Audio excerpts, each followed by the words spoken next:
नमस्ते साथियों, आज की क्लास में हम कार्बन के क्रिस्टलीय और अक्रिस्टलीय अपरूपों के बारे में बात करेंगे।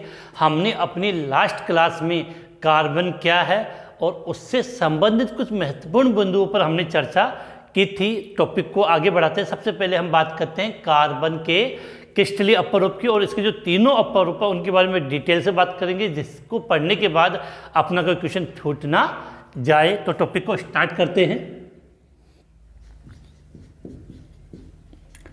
कार्बन के क्रिस्टलीय अपरूप क्या लिखा है? कार्बन के क्रिस्टलीय अपरूप। और आप सभी जानते हो कि कार्बन के जो क्रिस्टलीय अपरूप होते हैं वो तीन प्रकार के होते हैं। कितने प्रकार के होते हैं? तीन। पहला अपरूप आपका हीरा, जिसको आप डायमंड बोलते हो। दूसरा अपरूप ग्रेफाइट और तीसरा अपरूप इसका होता है फुलरीन।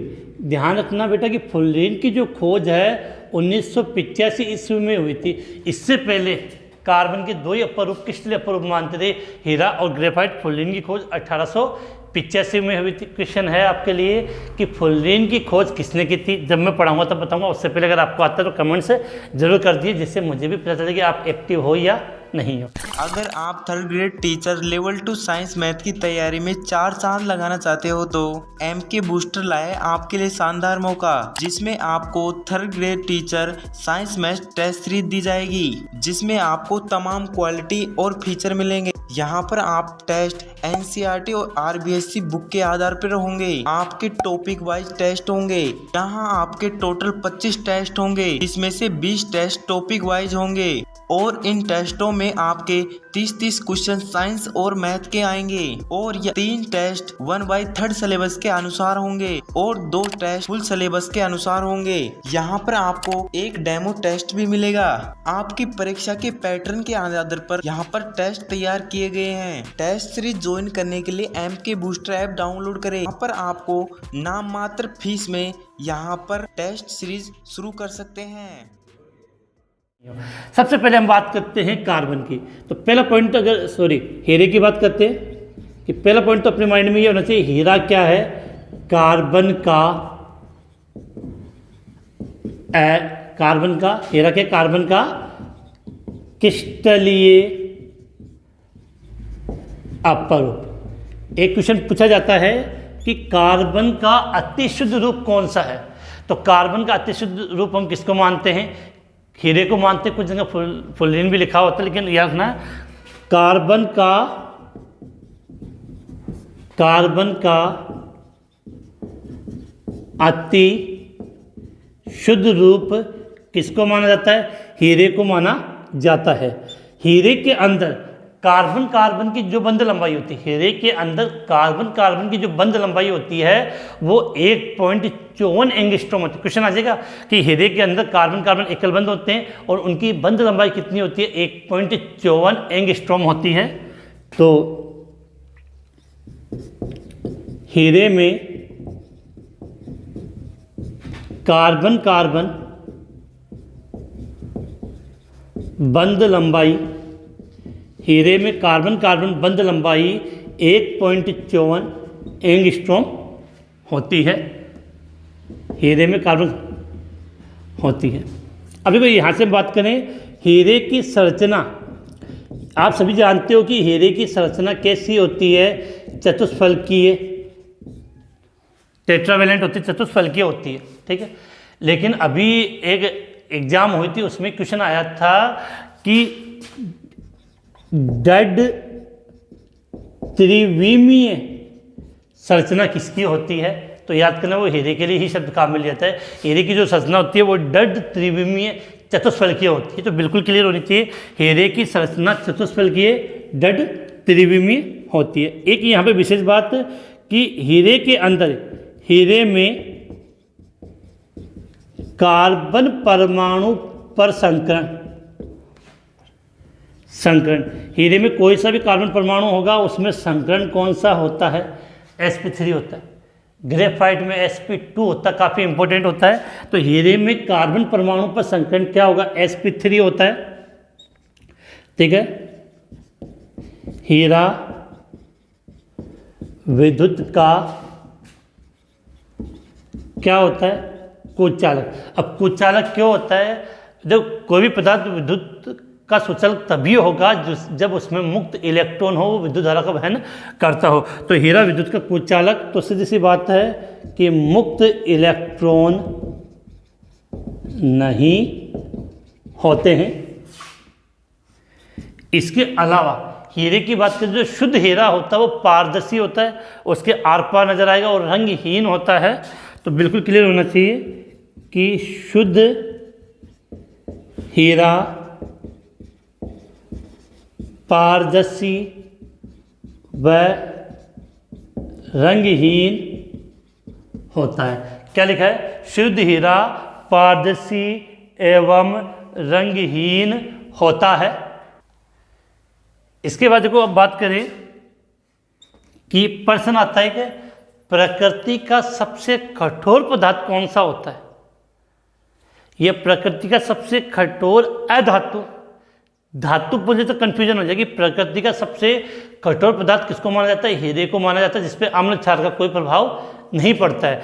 हीरा मतलब कार्बन का रूप है, कार्बन क्या होती है? अधातु। तो आपको ये बोला जाए कि प्रकृति का सबसे कठोर पदार्थ तत्व या अधातु, तब तो आंसर आपका होगा हीरा। लेकिन धातु पूछ ली जाए तब आंसर क्या करोगे? प्लेटिनम होगा। अब देखो यहाँ पे अपनी बात क्लियर होनी चाहिए कि प्रकृति का सबसे कठोर पदार्थ क्या होता है? हीरा होता है। प्रकृति का सबसे कठोर पदार्थ क्या होता है? हीरा होता है। इसका अपवर्तनांक, काफी बार क्वेश्चन पूछेगा हीरे का अपवर्तनांक कितना होता है, तो इसका अपवर्तनांक 2.417 तथा गलनांक, क्या पूछा है? गलनांक 3843 केल्विन होता है। ये पॉइंट आपके बिल्कुल क्लियर होना चाहिए कि हीरे का अपवर्तनांक 2.417 तथा इसका गलनांक है वो 3843 केल्विन होता है। इसके अलावा आपने क्वेश्चन पढ़ा है एग्जाम में, काफ़ी बार पूछा गया प्रकाश वाले टॉपिक से, हीरे का चमकना प्रकाश की कौन सी घटना पे आधारित है? हीरे का चमकना प्रकाश की कौन सी घटना पे आधारित है? तो आंसर क्या होगा? प्रकाश का टॉपिक पढ़ेंगे आगे, जब प्रकाश वाला टॉपिक आ गया, प्रकाश का पूर्ण आंतरिक परावर्तन। हीरे का चमकना प्रकाश का पूर्ण आंतरिक परावर्तन। हीरे का चमकना प्रकाश का पूर्ण आंतरिक परावर्तन। यहाँ पे एक विशेष बात रखनी है कि हीरे का गलनांक 3843 केल्विन है, लेकिन हीरे को 800 डिग्री सेल्सियस पर वायु में गर्म किया जाता है तो ये CO2 गैस देता है। हीरे को 800 डिग्री सेल्सियस पर वायु में गर्म करने पर कौन सी गैस देता है? CO2 कार्बन डाइऑक्साइड गैस देता है। और शुद्ध हीरे पर रेडियम धातु से उत्पन्न प्रकाश डालते हैं तो ये हीरे हरे रंग की, कौन से रंग की? हरे रंग की चमक उत्पन्न करता है। तो ये बात अपने क्लियर होनी चाहिए कि वायु में, देखो हीरे को वायु में 800 डिग्री सेल्सियस पर गर्म करने पर, हीरे को वायु में 800 डिग्री सेल्सियस पर गर्म करने पर CO2 गैस देता है। कौन सी गैस देता है? CO2 गैस देता है। अब नीचे स्पेस नहीं है तो कुछ बिंदु है वो मैं यहाँ पर लिख देता हूँ जिससे आपको समझ में आ जाए कि हीरे पर अगर रेडियम से उत्पन्न प्रकाश डालते हैं तो कैसे रंग की चमक उत्पन्न होती है? हरे रंग की चमक उत्पन्न होती है। तो शुद्ध हीरे की पहचान का एक तरीका है। इसके बाद जो सबसे ज़्यादा इंपॉर्टेंट आता है कि आजकल जो एग्जाम का जो पैटर्न है कुछ इस प्रकार चेंज होगा कि किसी भी यौगिक के उपयोग संबंधी क्वेश्चन आएगा तो उपयोग संबंधी क्वेश्चन आएगा कि निम्न में से हीरे का उपयोग नहीं होता है। तो वहाँ पर हमें उससे रिलेटेड जितने भी पॉइंट है वो सब पता होना चाहिए। देखो सबसे पहली बात है, हीरा इतना मजबूत होता है इसका उपयोग कांच को काटने में किया जाता है। पहला उपयोग हीरे का उपयोग कांच को काटने में किया जाता है। दूसरा रत्न और आभूषण में होता है। तीसरा आपने सुना होगा फोनोग्राम, किसकी बात करें, फोनोग्राम की सुई बनाने में किसका प्रयोग किया जाता है, हीरे का प्रयोग किया जाता है। और तेज धार करने के लिए इसका अपघर्षक के रूप में भी हीरे का प्रयोग किया जाता है। रूपदा डाई बनाने में भी इसका प्रयोग किया जाता है। और प्रकाश विद्युत सेल में जो तंतु टंगस्टन का बना होता है उसको बनाने के लिए भी हीरे का प्रयोग किया जाता है। तो ये हीरे से कुछ रिलेटेड पॉइंट है। इसके अलावा जो काले रंग का हीरा होता है उसको बहुत ही कार्बोनेडो कहा जाता है। और हीरे का जो वजन है वो कैरेट में नापा जाता है। तो बात करते हैं अपने यहाँ पे कि इसका और हीरे का। चलो इसके जो महत्वपूर्ण बिंदु वो उपयोग है और प्लस रेडियम वाली बात है वो मैं इधर लिख रहा हूँ। अब आगे बात करें तो सबसे पहली बात तो यह दोनों देखिए, शुद्ध हीरे पर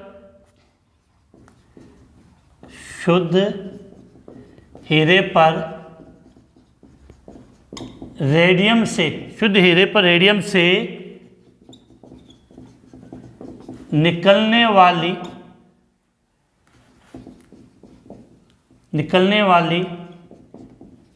किरण डालने पर, शुद्ध हीरे पर रेडियम से निकलने वाली किरण डालने पर हरे रंग की चमक उत्पन्न होती है। इसके बाद एक ही विशेष है कि काले रंग के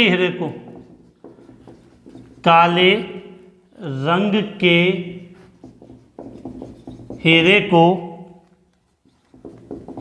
बोट या कार्बोनेडो कहा जाता है।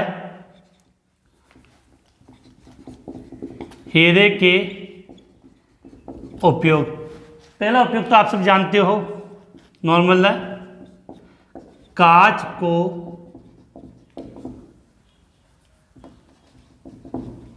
काटने में। दूसरा रत्न आभूषण बनाने में। तीसरा फोनोग्राम की सुई बनाने में। चौथा तेज धार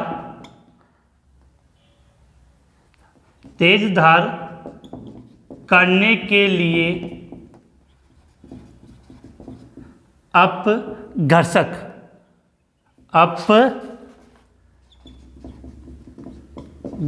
के रूप में। पांचवा रूपदा, मतलब डाई बोलते हैं इसको, रूपदा बनाने में। और जो लास्ट प्रयोग हम लिख रहे हैं, प्रकाश विद्युत लैंप में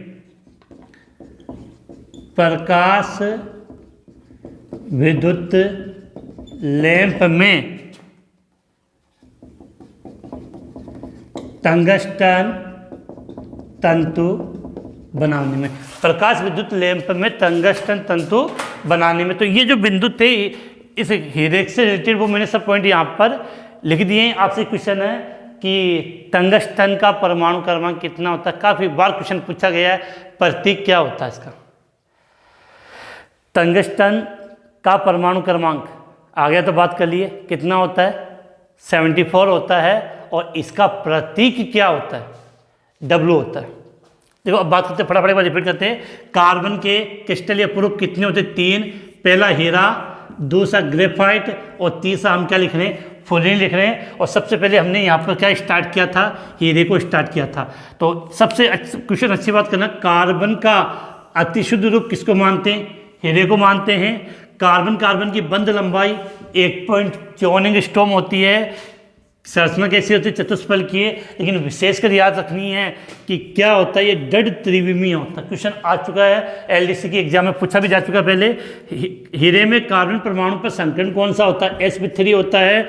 विद्युत का क्या होता है, कोचालक होता है, पारदर्शी व रंगीन होता है। आप जानते हो प्रकृति का सबसे कठोर पदार्थ किसको मानते हैं, हीरे को मानते हैं। हीरे का जो अपतनांक होता है वो 2.417 होता है, गलनांक 843 केल्विन होता है। इसका चमकना, हीरे का चमकना प्रकाश की कौन सी घटना, प्रकाश का पूर्ण आंतरिक परावर्तन है। 800 डिग्री सेल्सियस के ऊपर गर्म करेंगे तो ये कौन सी गैस देता है, CO2 गैस देता है। शुद्ध हीरे की पहचान के लिए कहता है रेडियम से निकलने वाली किरण डालेंगे तो कैसे रंग की चमक उत्पन्न होती है, हरे रंग की चमक उत्पन्न होती है। जो काले रंग के हीरे होते हैं उसको बोट या कार्बोनेटो कहा जाता है। उपयोग ये सब जानते हो, ये विशेष याद करना, फोनोग्राम की सुई बनाने में, तेज धार करने के लिए अपघर्षक के रूप में, रूपदा बनाने में, और प्रकाश विद्युत लैंप में टंगस्टन तंतु बनाने में इसका प्रयोग किया जाता है। तो ये बात तो अपनी हो गई किसकी, हीरे की।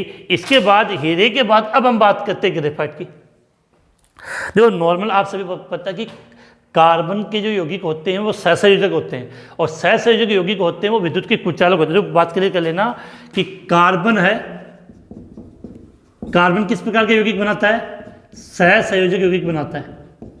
कार्बन सहसंयोजक यौगिक बनाता है, और जो सहसंयोजक यौगिक होते हैं वो क्या होते हैं, विद्युत के कुचालक होते हैं। ठीक है, लेकिन ग्रेफाइट एकमात्र ऐसा कंपाउंड है, अपरूप है, यौगिक तत्व है जो विद्युत, कार्बन का अपरूप है, विद्युत का क्या होता है, सुचालक होता है। और इसका क्वेश्चन काफी बार पूछा गया है कि ग्रेफाइट विद्युत का क्या होता है, सुचालक होता है। आपने इसका स्क्रीनशॉट ले लिया होगा, इसको मिटा के फिर अगला अपना टॉपिक स्टार्ट करते हैं।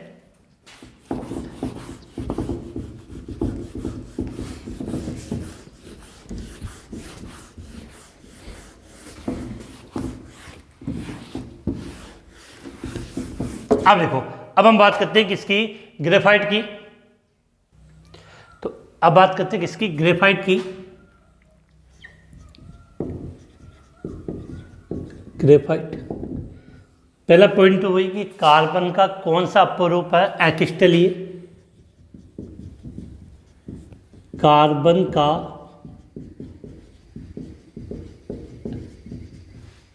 कौन सा, क्रिस्टलीय है बेटा, ऐसे हाँ में आने लिखना है। थोड़ा सा जब तक आप एक्टिव होके नहीं बैठोगे तब तक क्रिस्टलीय रूप।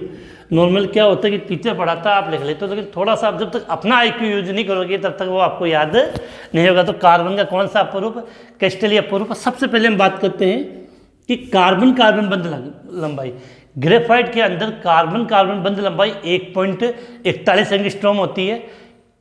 हीरे में कितनी थी, 1.54 एंगस्ट्रॉम। तो कार्बन कार्बन बंध लंबाई, कार्बन कार्बन बंध लंबाई कितनी है, 1.41 एंगस्ट्रॉम होती है। इसके बाद आगे हम बात करें तो इसमें जो संकरण काफ़ी इंपॉर्टेंट पॉइंट है कि हीरे में संकरण sp3 था, ग्रेफाइट में संकरण sp2 होता है। ग्रेफाइट में संकरण क्या होता है, sp2 होता है। इसके अलावा की संरचना की बात करें, ग्रेफाइट की जो संरचना वो कैसी होती है, परतनुमा षटकोणीय होती है। संरचना परतनुमा षटकोणीय, और ये परतें कौन से बंध के द्वारा जुड़ी होती है, दुर्बल वान डर वाल्स बल के द्वारा जुड़ी होती है, जिसके कारण जो ग्रेफाइट होता है वो चिकना होता है, मुलायम होता है। तो याद करना, संरचना परतनुमा षटकोणीय होती है और परतें दुर्बल वान डर वाल्स, परतें दुर्बल वान डर वाल्स बलों द्वारा जुड़ी होती है। जो ग्रेफाइट होता है वो क्या होता है, आपको पता है कि मुलायम होता है और चिकना होता है। मुलायम होने के कारण इसका उपयोग शुष्क स्नेहक के रूप में किया जाता है। अब देखो यहाँ पर हम कुछ बातें और कर लेते हैं कि ग्रेफाइट विद्युत और ताप दोनों का क्या होता है, सुचालक होता है, क्योंकि इसमें एक मुक्त इलेक्ट्रॉन पाया जाता है। तो विद्युत व ताप का सुचालक, विद्युत एवं ताप का सुचालक, रीजन विद्युत ताप का सूचालक क्योंकि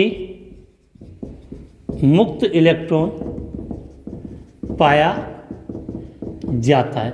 अब देखो एक क्वेश्चन आपने काफ़ी बार पढ़ा होगा, मैं यहाँ लिख भी देता हूँ, क्वेश्चन यहीं से हम समझते हैं कि लेड पेंसिल में, सबका पढ़ा हो, इसका रीजन भी बताऊंगा।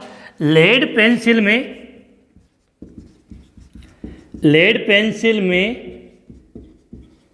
लेड कितना प्रतिशत होता है? ऑप्शन आएगा आपका ए 0%, बी 25%, सी 50% और डी 100%। तो आप सभी जानते हो कि लेड पेंसिल में जो लेड की मात्रा होती है वो कितनी होती है? 0% होती है। तो अब आप सभी, इसका मतलब क्या हुआ, जो लेड पेंसिल वो किसकी बनी होती है? ग्रेफाइट की बनी होती है। तो आप कहोगे कि सर लेड पेंसिल जब बनी ग्रेफाइट की है तो इसको लेड क्यों बोला जाता है? तो शुरुआत में यह था कि ग्रेफाइट को लेड पेंसिल का अपरूप माना गया था, सॉरी लेड का अपरूप माना जाता था। शुरुआत के अंदर ग्रेफाइट को लेड का अपरूप माना जाता था, इसी कारण से पेंसिल को क्या नाम पड़ गया? Lead pencil. बाद में पता चला कि ये अपरूप किसका है? उसका नहीं, इसका है। किसका? कार्बन का अपरूप है। तो यहां पर आपकी ये बात होनी चाहिए कि पेंसिल किसकी? ग्रेफाइट की। अब पेंसिल का भी मतलब जो नुक होती है, जो ब्लैक कलर की जिससे हम लिखते हैं, वो किसकी होती है? ग्रेफाइट की होती है। तो पेंसिल ग्रेफाइट की बनी होती है, जिसे लेड पेंसिल कहते हैं। एक बार एग्जाम में भी क्वेश्चन पूछा गया था कि कृत्रिम ग्रेफाइट, आर्टिफिशियल ग्रेफाइट कौन सी विधि के द्वारा बनाया जाता है? तो एचिसन विधि के द्वारा बनाया जाता है। तो हम बात करते हैं कि कृत्रिम ग्रेफाइट एचिसन, क्या लिखा? एचिसन। कृत्रिम ग्रेफाइट एचिसन विधि द्वारा बनाया जाता है। कृत्रिम ग्रेफाइट कौन सी विधि के द्वारा? एचिसन विधि के द्वारा बनाया जाता है। इसके बाद अब हम बात करते हैं ग्रेफाइट के उपयोग, जहां से क्वेश्चन काफी बार पूछा जाता है।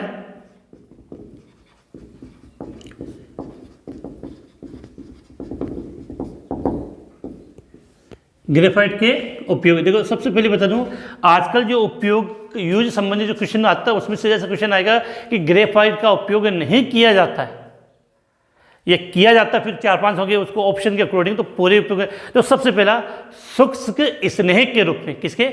ड्राई लुब्रिकेंट के रूप में ग्रेफाइट का प्रयोग किया जाता है। दूसरा, परमाणु भट्टी या नाभ के रिएक्टर में मंदक के रूप में, अर्थात न्यूट्रॉन की गति को कम करने के लिए। धातुओं को पिघलाने के लिए बनाए जाने वाला पात्र क्रूसिबल बनाने में भी इसका प्रयोग किया जाता है। लोहे की वस्तु पर पॉलिश करने के लिए, और जो इलेक्ट्रोड होते हैं वो भी किसके बने होते हैं? ग्रेफाइट के बने होते हैं। तो इन सब में किसका प्रयोग किया जाता है?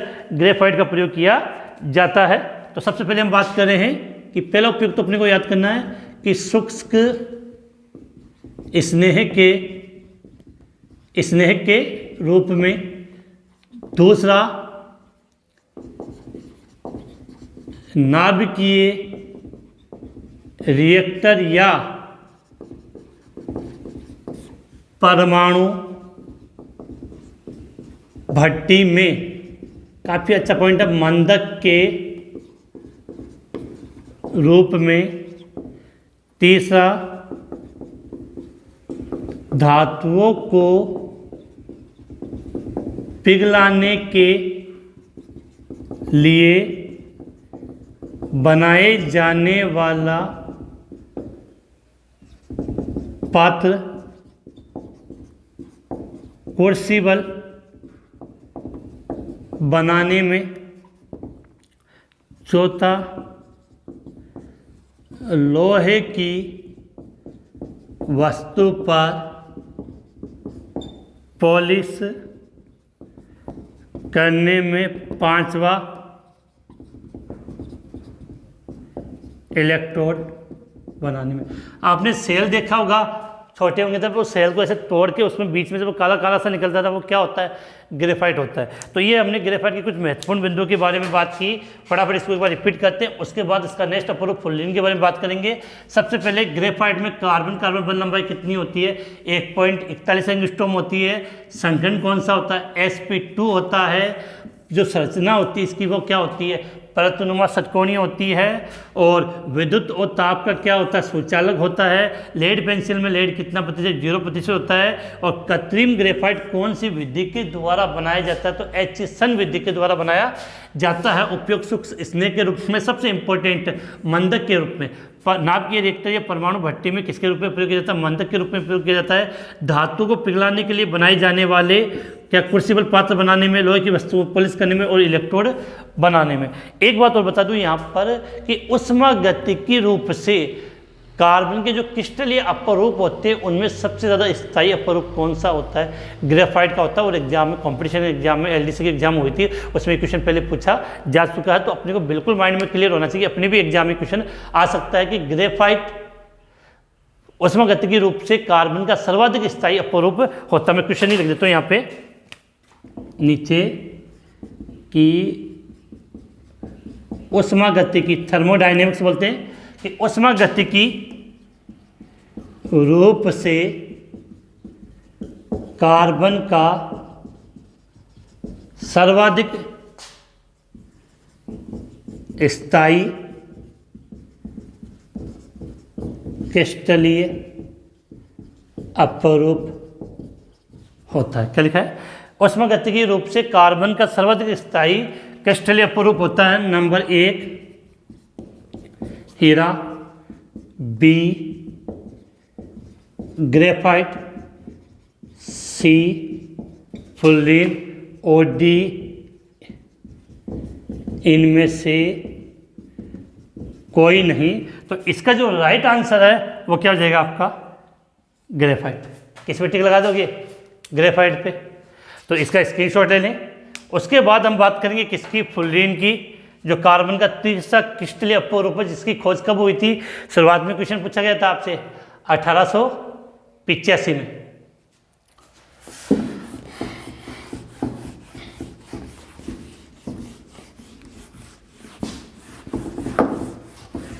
अब देखो पहला क्वेश्चन तो ये बनता है कि ग्रेफाइट की, फुल्लिन की खोज किसने की थी।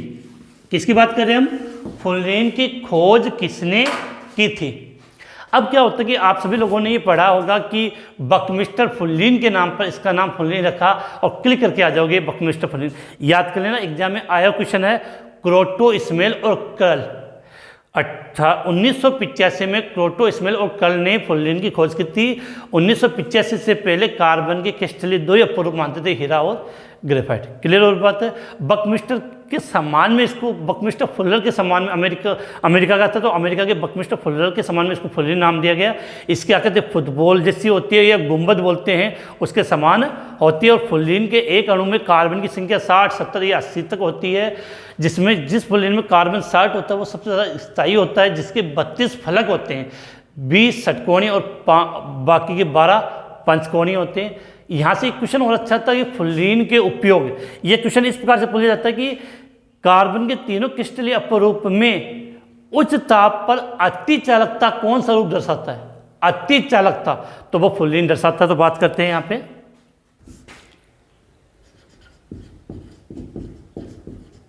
फुल्लिन कार्बन का कौन सा अपरूप, क्रिस्टलीय अपरूप, कार्बन का क्रिस्टलीय अपरूप। पहली बात याद क्या करनी है, 1985 ईस्वी में क्रोटो, स्मेल तथा कर्ल ने फुल्लिन की खोज की। 1985 ईस्वी में क्रोटो, स्मेल तथा कर्ल ने किसकी खोज की थी, फुल्लिन की खोज की थी। और एक सबसे इंपॉर्टेंट क्वेश्चन जो एग्जाम में पूछा जा चुका और काफ़ी बार आता भी है कि हीलियम और आर्गन, हीलियम और आर्गन के अक्रिय वातावरण में ग्रेफाइट में विद्युत आर्क जब उत्पन्न की जाती है तो कौन सा क्रिस्टलीय अपूर्व प्राप्त होता है, तो ध्यान रखना उससे आपको फुल्लीन प्राप्त होती है। तो स्टार्ट करें कि हीलियम, आर्गन आदि के अक्रिय वातावरण में ग्रेफाइट को विद्युत आर्क के साथ गर्म किया जाता है तो फुल्लीन प्राप्त होता है। ये क्वेश्चन एग्जाम में पूछा गया है तो काफ़ी इंपॉर्टेंट है, नोट कर लेना इसको कि हीलियम, ये सीधा से इतना याद कर देंगे ग्रेफाइट को जब विद्युत आर्क के साथ गर्म किया जाता है, चिंगारी इलेक्ट्रिक करंट विद्युत आर्क के साथ गर्म किया जाता है तो क्या प्राप्त होगा, फुल्लीन प्राप्त होता है। एक चीज़ और याद करना कि फुल्लीन में कार्बन कार्बन बंध लंबाई, जो कार्बन कार्बन बंध लंबाई, फुल्लीन में जो कार्बन कार्बन बंध लंबाई है वो 1.40 एंगस्ट्रॉम होती है, और फुल्लीन के अंदर कार्बन परमाणु में जो संकरण है वो क्या होता है, sp2 होता है। ताप विद्युत का ये क्या होता है, कुचालक होता है। तो विद्युत का कुचालक, तो कार्बन कार्बन बंध लंबाई 1.40 एंगस्ट्रॉम, संकरण sp2 और विद्युत का कुचालक। अब यहाँ पर हम बात करते हैं कि अमेरिका के बकमिस्टर फुलर के नाम पर इसका नाम, अमेरिका के बकमिस्टर फुलर के नाम पर इसका नाम फुल्लीन रखा गया। इसकी संरचना फुटबॉल या गुंबद जैसी होती है। जब आप जब फुटबॉल देखते हो तो आपको इस प्रकार का उसमें आकृति बनी हुई से नजर आती है, फुटबॉल में इस प्रकार से आकृति बनी हुई होती है। तो इसमें क्या होता है कि जो फुल्लीन होता है उसके एक अणु में 60-70 या उससे अधिक कार्बन होते हैं, और जो C60 फुल्लीन होता है जिसके एक अणु में कितने कार्बन होंगे, 7 कार्बन होते हैं, वो सबसे ज़्यादा स्थायी होता है। तो फुल्लीन के एक अणु में 60-70 या इससे अधिक, फुल्लीन के एक अणु में 60-70 या इससे अधिक कार्बन होते हैं। फुल्लीन के एक अणु में 60-70 या इससे अधिक कार्बन होते हैं। C60 फुल्लीन सबसे अधिक स्थायी होता। फुल्लीन में से बात करें, C60 फुल्लीन में 32 फलक होते हैं। C60 फुल्लीन में कितने फलक होते हैं, 32 फलक होते हैं, जिनमें से 20 फलक तो होते हैं आपके षटकोणीय, और 12 जो फलक होते हैं वो होते हैं आपके पंचकोणीय। याद कर लेना, क्वेश्चन आ जाता है कभी कभार। फुल्लीन में C60 फुल्लीन में कितने फलक होते हैं, 32 फलक होते हैं, जिसमें से 20 षटकोणीय और 12 पंचकोणीय होते हैं। अब आता है फुल्लीन का उपयोग, एक तो प्राकृतिक गैस के शुद्धिकरण में फुल्लीन का प्रयोग किया जाता है। आणविक बेयरिंग बनाने के लिए भी इसका प्रयोग किया जाता है, और उच्च ताप पर, विशिष्ट सुन लेना, ये उच्च ताप पर ये अति चालकता दर्शाता है। तो यहाँ बात कर रहे हैं फुल्लीन के उपयोग नंबर 1। फुल्लीन के उपयोग में बात करें नंबर 1, तो पहला प्राकृतिक गैस के शुद्धिकरण में दूसरा आणविक बेरिंग बनाने में, और तीसरी बात याद करनी है कि उच्च ताप पर अति चालकता प्रदर्शित करता है। उच्च ताप पर अति चालकता प्रदर्शित करता है। तो ये बातें हमने किसकी बात की है, फ्लोरीन के लिए हमने इतनी सी बातें की है। तो बिल्कुल कंसेप्टली आपको क्लियर होना चाहिए। एक बार आप स्क्रीनशॉट ले लें, फिर आगे बात करें। ठीक, स्क्रीनशॉट हो गया। तो ये सबसे पहले आपके माइंड में होना चाहिए। प्रश्न आ जाएगी फ्लोरीन की खोज किसने की, तो कार्ल स्मेल और क्रोटो ने। ठीक है, ग्रेफाइट को विद्युत आर्क के वातावरण में गर्म करेंगे तो क्या प्राप्त होगा, फ्लोरीन। बंद लंबाई 1.40 एंगस्ट्रॉम, संकरण sp2, विद्युत का कुचालक ये आप जानते ही हो। इसमें हाँ ये याद रखना, C60 फ्लोरीन सबसे ज़्यादा स्थायी होता है। और C60 में कितने फलक होते हैं, 32, 20 षटकोणीय और 12 पंचकोणीय। ठीक है, अब देखो फ्लोरीन का उपयोग एक तो प्राकृतिक गैस के शुद्धिकरण में, दूसरा आणविक बेरिंग बनाने में, और उच्च ताप पर ये क्या है, अति चालकता दर्शाता है। तो उम्मीद है कि आज की इस क्लास में जो हमने कार्बन की क्रिस्टलीय अपरूप की बात की थी वो बिल्कुल कंसेप्टली आपको समझ में आ गए होंगे। और जितना मेथड था अपनी एनसीईआरटी बुक के अकॉर्डिंग बनता था, एनसीईआरटी और आरबीसी बुक के अकॉर्डिंग बनता था, उतना वो समय ने यहाँ पे लिख दिया है। कल की क्लास में या जो नेक्स्ट क्लास होगी उसमें हम कार्बन के एक्रिस्टलीय अपरूप, तो एक्रिस्टलीय अपरूप में जो क्वेश्चन बनता है वो कास्ट कोयला,